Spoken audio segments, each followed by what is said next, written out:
Hey everybody, welcome back to the channel.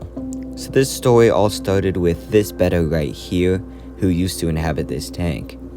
I adopted him when he was just a little over maybe 2 years old, and I kept him for 10 months in my care. About a month ago, he slowly started wasting away just from old age, kind of how I've seen Bettas do in the past, and I knew his time was coming, so I just sort of let him comfortably live out his life in this tank until his time did come.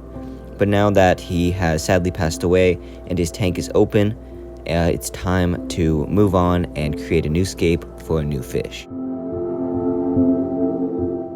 So in today's video, we're going to be turning this vacant 5-gallon aquarium into the perfect, simple Betta aquarium. I started with a standard 5.5-gallon aquarium, a Night Crew Sky LED aquarium light, and a simple hang-on-back filter from Amazon. In order to achieve the clean look I wanted, I blacked out the back of this aquarium with construction paper.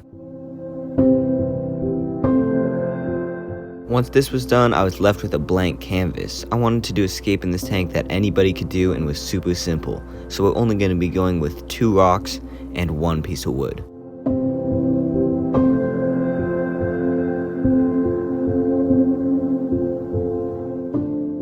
As you guys probably know by now, all these materials are locally collected by me, so none of these I purchased at all, and I really think that that's a great way to save cost on your aquarium design and also sort of make the whole process a little more exciting for you, the creator.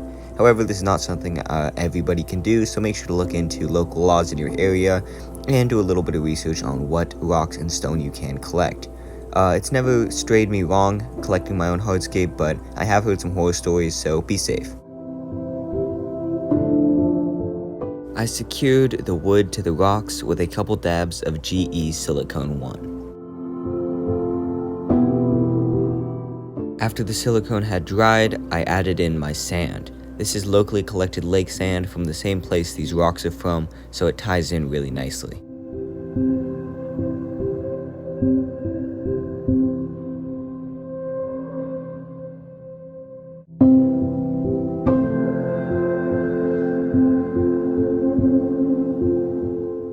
In order to tie the hardscape into the sand and embellish the scape, I added pea gravel in some strategic areas.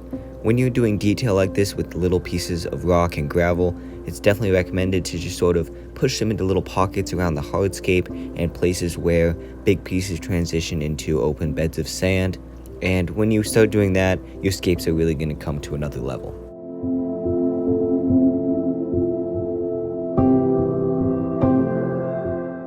I embellished the hardscape with a bunch of twisty little branches. I don't really know what kind these are, but we have a tree in our yard that grows them, and they just work great for aquariums, so what I did was I super glued them to the main piece of wood to provide some detail.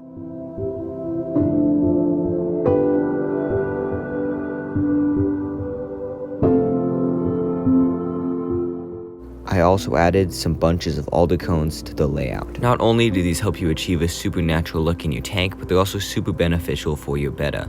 However, they do stain your water pretty severely, so if you don't like that, use at your own risk.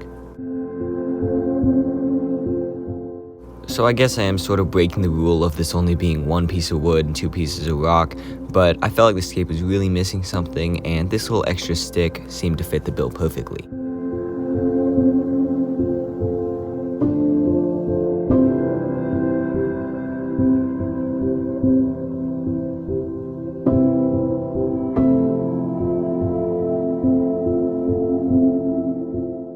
In keeping with the simple theme of this scape, I went very light and started by just using some Anubias in this little patch. I had pretty much completely designed the scape around using this Anubias in this area because I knew it would look great.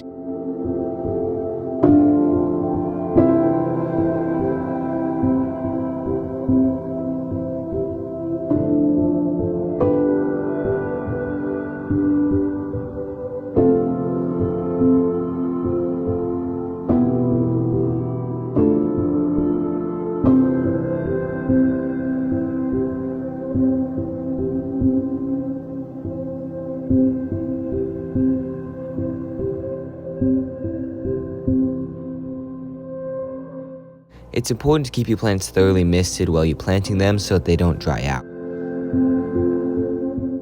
I planted a few sprigs of dwarf Sagittaria around the hardscape just to give a little extra detail, but this isn't really very necessary.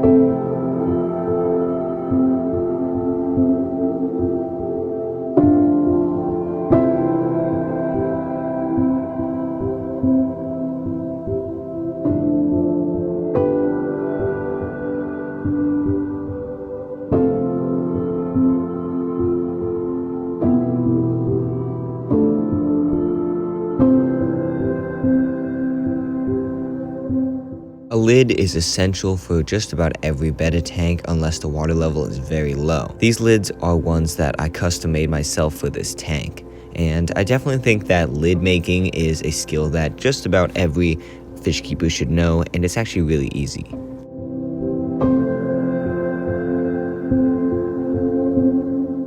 One week later, and our tank is ready for its new inhabitant. In order to get a tank ready this quickly, I made sure to add cycled biological media the day before I was adding our fish, and I have a nice little 50-watt heater neatly concealed behind the hardscape in the back left corner.